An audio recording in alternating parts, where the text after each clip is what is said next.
여러분 안녕하세요. 해인학당의 유순복입니다. 반갑습니다. 오늘은 서명대사의 선시 감상해 보시겠습니다. 스님에 관한 이력은 일전에 올린 서명대사의 예감을 참고하세요. 이 시를 감상하시기 전에 사전 지식을 아셔야겠는데요. 한때 당송 8대가인 한유, 한퇴지의 조카 사위이자 제자였던 이고가 당대의 선사로 알려진 약산 유엄 선사를 찾아가서 법을 청했던 일이 있었답니다. 그때 약산 선사는 당시 자사로 부임해온 이고에게 운제청천 수제병, 즉 구름은 푸른 하늘에 있는데 물은 병 속에 있다는 화두를 줍니다. 이에 이고자사가 그 화두를 받아 즉석에서 개송을 지어 올렸는데요.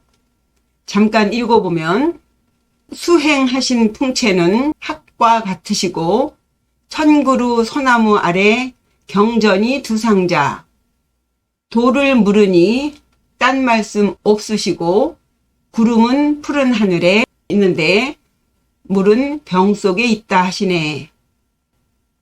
오늘 감상하실 시는 사명대사도 약산선사가 제시한 화두인 운제청천 수제병에 답하는 형식으로 쓴 선시예요.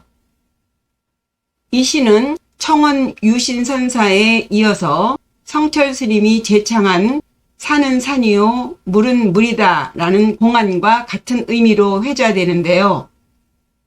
사명대사가 이 화두를 어떻게 이해하고 개송을 지었는지에 초점을 맞춰 풀어보겠습니다. 시의 형식은 한 구의 7자로 구성된 칠원절구시고요. 숭길장, 소리성, 병병으로 운을 마쳤습니다. 그럼 먼저 내용 읽고 시작하죠. 하나의 커다란 우주 공간에 있는 무진장한 설법은 고요함 속에서 나오는 지혜라. 냄새도 없고 또 소리도 없다네. 지금 금방 말을 듣고서도 번거롭게 무엇을 묻는가? 구름은 푸른 하늘에 있는데 물은 병 속에 있다네. 어떠신가요? 제가 좀 풀어서 올렸는데 알 것도 같고 모를 것도 같지요. 오도송이라는 것은 수행자가 수행 중에 깨달은 경지를 시로 표현한 것이죠. 해서 대부분 그 자신의 경지를 마지막 결구에서 드러내기 마련입니다. 그런데 잘 나가다가 삼천포로 빠진 느낌이에요. 이게 도대체 무슨 말일까요?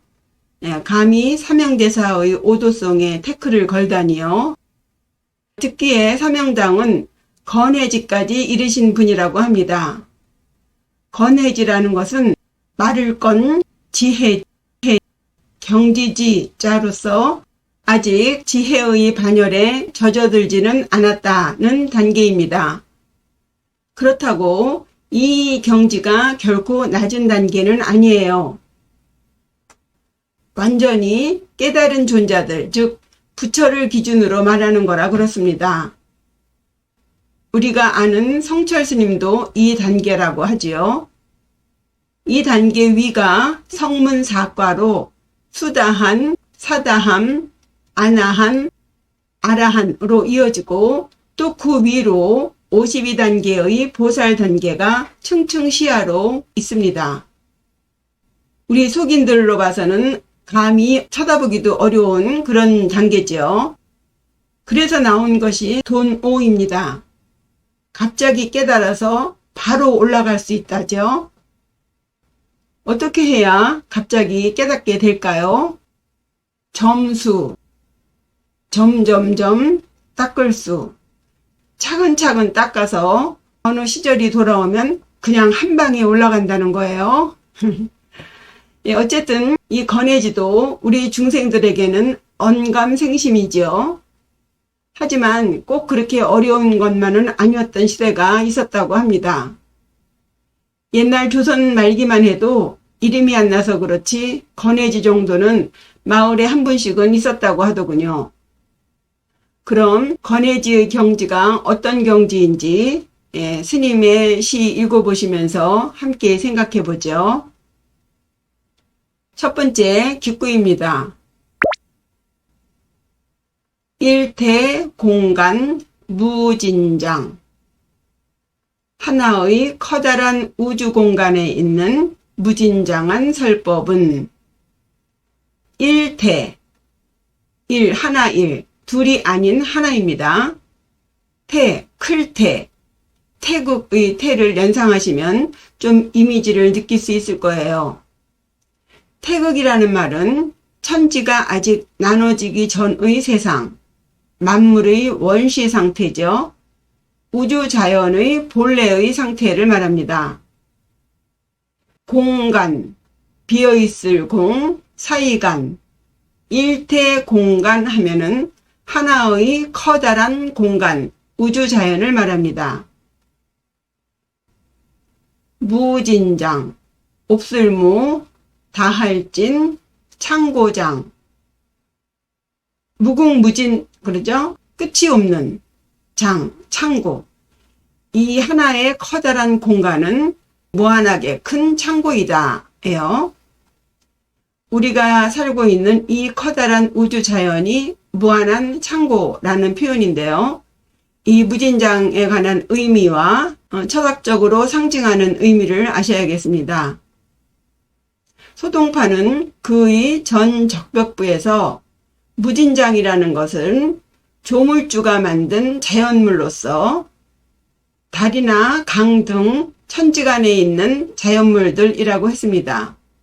그것들은 귀로 들으면 소리가 되고 눈으로 보면 색이 되며 가져도 막는 자가 없고 써도 없어지지 않으며 또 너와 내가 즐기는 것이라고 하였습니다. 그는 또 이 무진장이라는 의미에 불교 철학적인 의미도 부여하고 있어요. 그의 시인 무정설법에서 시냇물 소리는 부처님의 법문이요 산빛은 비로자나 불이다 라고요. 이 말은 법문이라는 것은 오직 선사들의 법문만이 아니라 천지간에 있는 수없이 많은 무정물들 역시 법을 말하고 있다는 것이죠. 그 무정물들로부터 우리는 깨우쳐야 한다는 거예요. 화엄경에도 땅도 설법하고 중생도 설법하고 과거, 현재, 미래 3세가 모두 설법하고 있다고 했습니다. 도대체 이 무진장하게 많은 자연물들이 무엇을 설법한다는 것일까요? 모든 자연물들은 연기법에 의해 연결되어 있는데 그것들은 일마다 서로 방해하지 않고 조화롭게 전체와 부분이 치밀하게 얽혀 있음을 보여주고 있습니다. 그런데 우리가 만약에 이렇게 자연물들이 연기법에 의해 존재하고 있으며 또 조화와 균형으로 작용하고 있다는 것을 깨닫게 된다면 우리는 그 속에서 인간의 한계를 넘는 무한한 가능성을 얻게 된다는 거예요. 그러니 무정물들이 하는 설법을 들어야겠지요. 그런데 우리는 그거 모르나요? 다 아는 거죠. 그렇지만 늘 말씀드렸듯이 이론으로 아는 것과 체득하는 것은 다르다고 했지요. 우리는 이론으로 모르는 게 없어요. 포르투갈어 빼놓고는 다 알아요. 요즘은 포르투갈어도 공부하는 사람이 있더라고요. 다 알아. 다 안단 말이야. 예. 그러나 아는 것이 아니다 라는 거예요. 어쨌든 그러한 자연물의 이치를 체득하게 되면 어떻게 되느냐? 무한한 능력이 생긴다고 했지요. 그렇게 깨달아서 무한한 가능성을 얻은 자를 보살 마하살이라고 합니다. 보살 계위 52계위 중 10지 안에 드는 보살들이에요. 그러니까 보살 오브 보살이죠. 예, 보살 중에 최고 보살. 이들이 하는 행동을 보살행위라고 하는데, 그렇게 무한한 가능성을 얻은 이 보살 마하살들은 구족, 무진장, 지혜, 자비, 예, 무진장한 지혜와 자비를 구족 모두 갖추어서 이익 일체 중생, 모든 중생들을 이롭게 한다고 합니다. 이 무정물로부터 얻은 깨달음을 가지고 그 이익을 자연에 돌려줘야겠지요. 정리하면 이 무진장이라고 하는 것은 수없이 많은 이 우주자연 천지간의 자연물들이라는 의미와 또 인간들로 하여금 지혜와 자비를 느끼게 하는 원천이라는 의미가 되겠습니다. 예, 다시 해보면요. 일태 공간 무진장. 이 하나의 커다란 우주 공간 속에 있는 그 무진장한 설법은 적지, 무치, 우, 무성. 고요함 속에서 나오는 지혜라 냄새도 없고 또 소리도 없네. 여기서 이 적지라는 개념은 공적 영지라는 용어의 공적의 적자와 영지의 지자를 빼서 줄인 말입니다. 본래 육조 해능조사의 제자인 하택종의 개조인 신회가 제시한 개념이라고 해요. 우리나라에서는 고려시대 때 보조 진울선사가 받아들였다고 하네요. 공적 영지라는 말은 요 한자 말 그대로 공적, 비어있을 공, 고요할 적자죠. 이 적자를 보시면 위에 집 면자와 속에 콩숫자, 콩을 손에 들고 있는 글자인데 콩이 떨어지는 소리가 들릴 정도로 집안이 조용하다는 의미의 고요할 적자예요. 그래서 공적하면은 텅 비어 있는 듯이 고요하다입니다. 공이 없을 무자처럼 아무것도 없는 게 아니죠. 마치 아무것도 없는 것처럼 고요하다. 어떤 공간에 많은 사물들이 있으면 서로 부딪혀서 시끄럽죠. 그런데 마치도 아무것도 없는 것 같이 부딪히지 않는다는 거예요. 때문에 고요하다는 겁니다. 절대 평화 공간이라는 게 있죠. 아무리 순한 동물도 좁은 공간에다가 넣으면 싸운다고 합니다. 우리 대한민국 인구 5천만 중에 50% 이상이 서울과 서울 주변에 살고 있다고 하죠.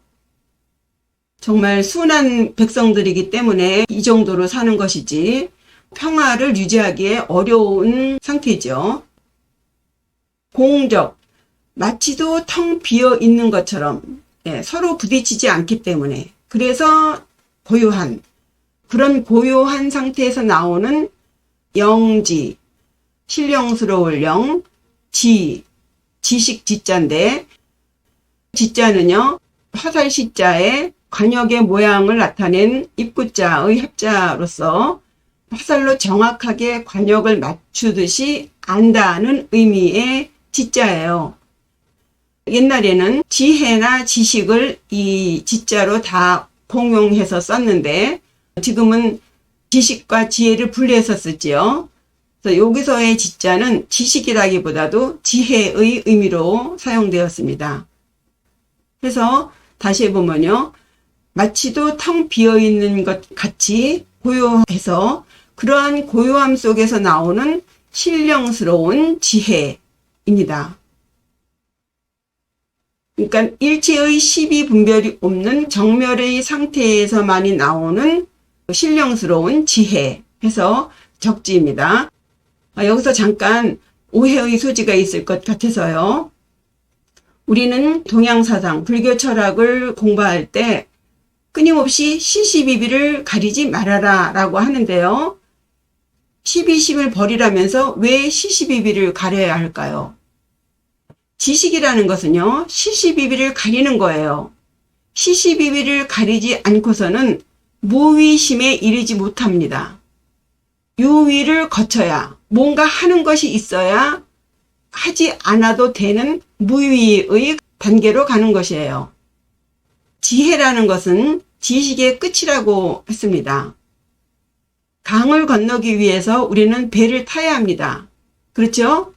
배를 타려면 배 만드는 법도 알아야 되고 물에 빠질 수도 있으니 수영도 배워야 해요.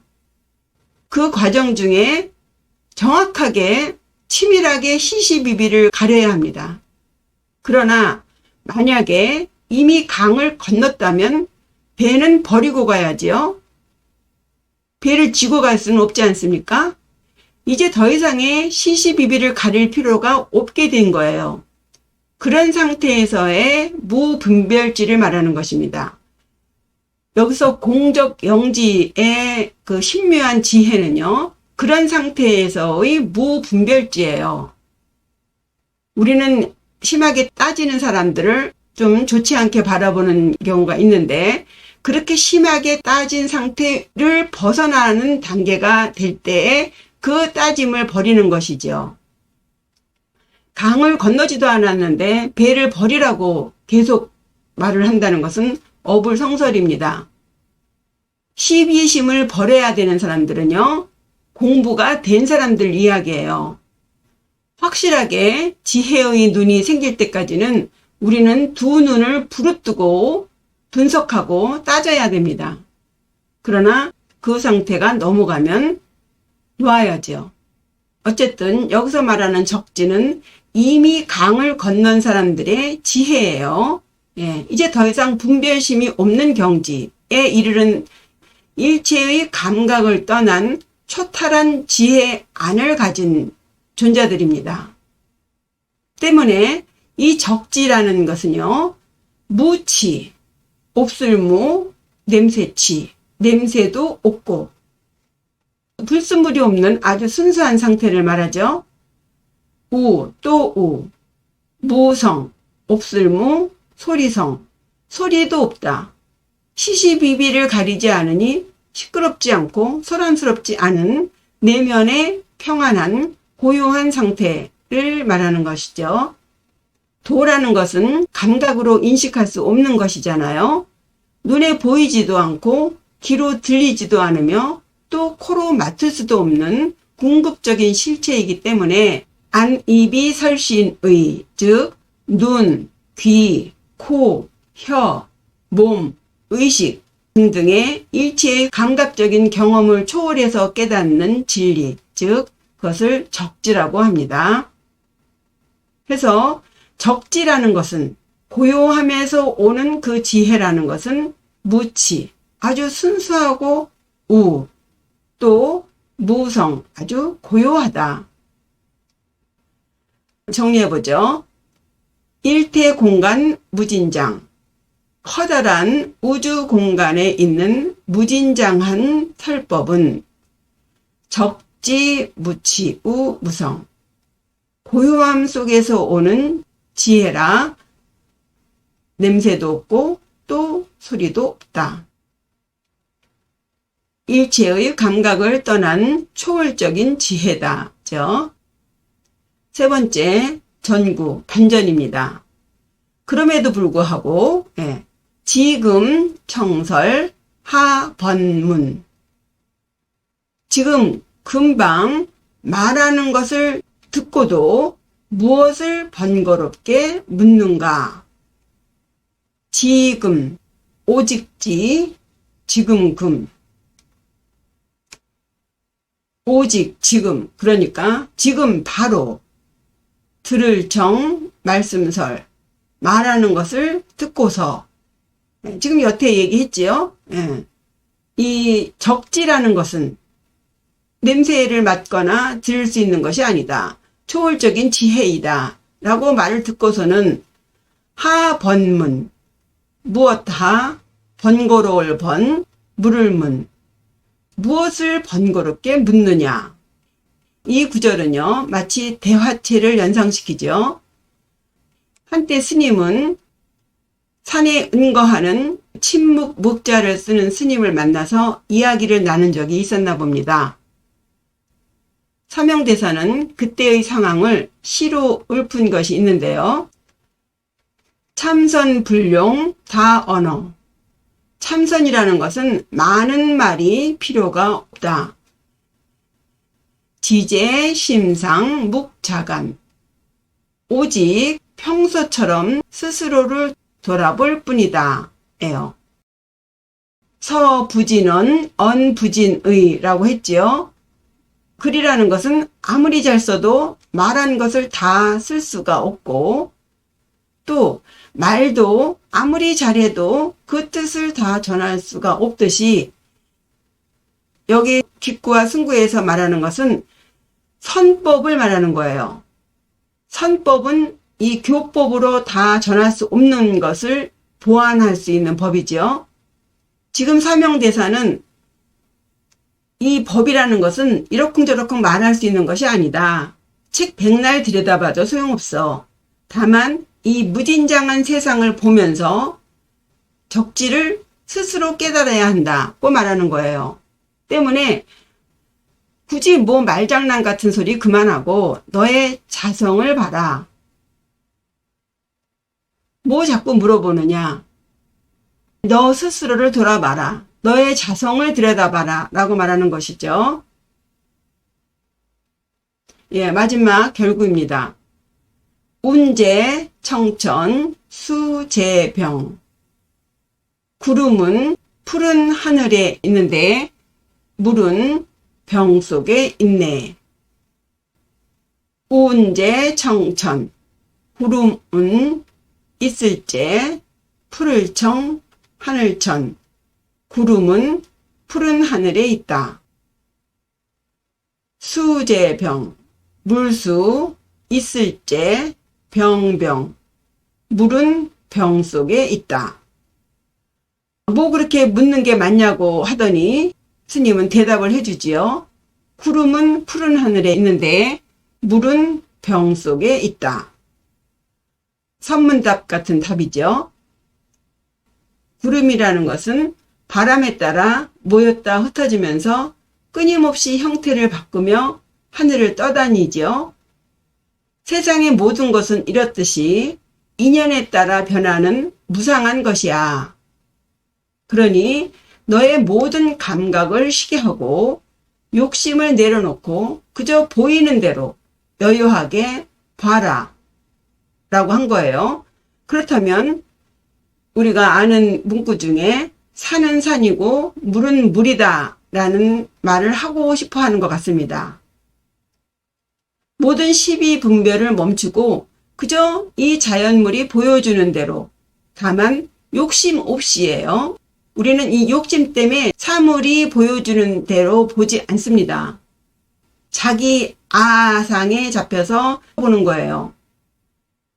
그 모든 시비분별을 멈추고 보이는 대로 봐라. 그럼 된다고 하는데 여기서 잘 나가다가 갑자기 수제병이라고 했습니다. 구름은 푸른 하늘에 있고 물은 강에 있어야 된다 라든가 땅에 있어야 된다 라든가 해야 되는데 부득이 병이라고 했습니다. 이 부분이 이게 뭐지? 라고 하는 부분이에요. 마치 삼천포로 빠지는 것 같은 그런 느낌을 갖게 되죠. 말씀드렸듯이 이 구절이 바로 약산선사가 이고자사에게 던진 화두라고 했죠. 약산선사가 무슨 의미로 이 병자를 썼는가는 차치하고 호탕한 서명대사가 이 병자를 다른 자로 바꾸지 않고 그대로 사용했을 때는 이유가 있겠지요. 이 물이라는 것이 의미하는 게 있죠. 많은 선인들은 물에 대해서 극찬을 하고 있습니다. 그 대표적인 예로 노자는 상선약수라고 해서 물을 최고의 선, 상선이라고 표현할 정도예요. 그 이유는 이 물이라는 것이 본질을 잃지 않으면서 그 자체로 특정한 형태를 갖지 않지요. 외부의 어떤 조건과도 다투지 않고 유연하게 상황에 따라 천태만상으로 그 모습을 바꿉니다. 또 인간처럼 내가 말임씨 하듯이 위를 다투지 않고 아래로 향하는 겸손함이 있죠. 그리고 만물의 생명을 살리고요. 또 종교적으로도 몸과 마음을 정화시키는 역할을 하고, 그 외에 인간의 본성으로부터 깨달음에 이르기까지 이 물의 상징적인 의미를 다양하게 사용합니다. 그런데 그 물을 병 속에 가둬버렸어요. 물이라는 것은 증발해서 하늘로 올라가 구름이 되고, 그 구름이 하늘에 떠 있다가 다시 빗물이 돼서 땅에 내려오는 그런 자연의 순환을 해야 되는데, 스님은 이 물을 병 안에 가둬버렸어요. 왜 그랬을까요? 종성의 이 이응으로 아분을 맞추기 위해서 부득이 병을 썼을까요? 말도 안 되는 얘기죠. 아분 때문에 의미를 손상시킬 수 없잖아요. 굳이 그렇다면 강자도 있잖아요. 물은 강 속에 있다 해도 되잖아요. 도대체 왜 병을 썼을지, 병자가 상징하는 긍정적인 의미로는요, 어떤 공간 안에 넣어졌을 때의 편안함, 안온함도 있겠고요. 또 내부의 공격으로부터 보호받는 그런 안정감이 있겠고, 혹은 외부의 자극에 휘둘리지 않는 평정감을 유지할 수도 있고, 그리고 또 병이라고 하는 형태 안에 본질을 옹실하니 간직함으로써 어떤 때에 그 가능성을 발휘할 수 있다는 암시도 하죠. 반면에 부정적인 의미로는 쉽게 깨질 것 같은 취약함이 있죠. 아프다는 의미의 병자도 있잖아요. 또 순서상으로 갑을병 해서 첫째도 둘째도 아닌 세 번째라는 병자의 의미도 있고, 또 병졸, 병자와 발음이 같죠. 그런데 무엇보다도 병은 뚜껑으로 막게 되어 있잖아요. 그래서 닫힌 공간, 폐쇄된 세계라는 이미지도 무시 못할 것 같아요. 그런데 다행히 이 병은 쉽게 깰 수 있는 것이죠. 문득 헤르만 헤세의 데미안이 생각이 납니다. 새는 알에서 나오려고 투쟁한다. 알은 세계이다. 태어나려는 자는 하나의 세계를 깨트려야 한다. 사명대사의 호탕한 성격으로 이 병이라는 시어를 사용했을 때에는 아마도 스님이 수행정진을 하면서 때때마다 깨고 나와야 하는 세계를, 혹은 스님의 앞을 가로막는 그 많은 마구니들을 의미하는 시어로 사용하지는 않았을까요? 또 하나, 스님의 앞을 가로막는 것들은 단단한 벽이 아니라 마음만 먹으면 언제든지 쉽게 시원하게 깰 수 있는 병이라고 표현한 것으로 스님의 도력의 정도를 짐작할 수도 있겠습니다. 특히 임진왜란 같은 큰 난리를 당해서 병이라고 하는 형태 안에 본질을 간직함으로써 때가 되면 그 병을 깨므로써 그 본성을 깨낼 수 있다는 이미지로 읽어봅니다. 정리하면 운제청천, 구름이 푸른 하늘에 있듯이 산은 산이고 물은 물이니 있는 그대로 봐야 하겠으나, 수제병, 물은 아직 병 속에 있으니 아직 이루지 못하고 있음을 표현한 시입니다. 그렇다면 약산선사가 이고자사에게 화두로서 던져준 운제청천 수제병의 의미도 약산선사가 보기에 이고자사의 경지는 아직은 보이는 대로 보는 적지의 경지에는 미치지 못했음을 지적한 구절이라고 해석해 보겠습니다. 전체 정리해 보면요. 어마하게 큰 우주자연 속의 그 무진장한 자연물로부터 얻은 고요함에서 오는 그 지혜, 즉 적지는 인간의 감각을 떠난 초월적인 것이라 냄새도 없고 소리도 없다네. 그대는 지금 내가 말하는 것을 듣고도 뭐라고 번거롭게 질문을 하는가? 당신 눈에 보이는 대로 구름은 푸른 하늘 위에 있고 그 구름을 만드는 물은 언제든지 때가 되면 깰 수 있는 내 병 속에 있다네. 그럼 한문과 함께 다시 읽어보죠. 일태 공간 무진장. 하나의 커다란 우주 공간은 끝없는 무진장한 설법이나니 적지 무치 우무성. 고요함 속에서 나오는 지혜라 냄새도 없고 또한 소리도 없다네. 지금 청설 하번문. 지금 금방 말을 듣고 무엇을 번거롭게 묻는가? 운제 청천 수제병. 구름은 푸른 하늘에 있고 물은 병 속에 있느니라.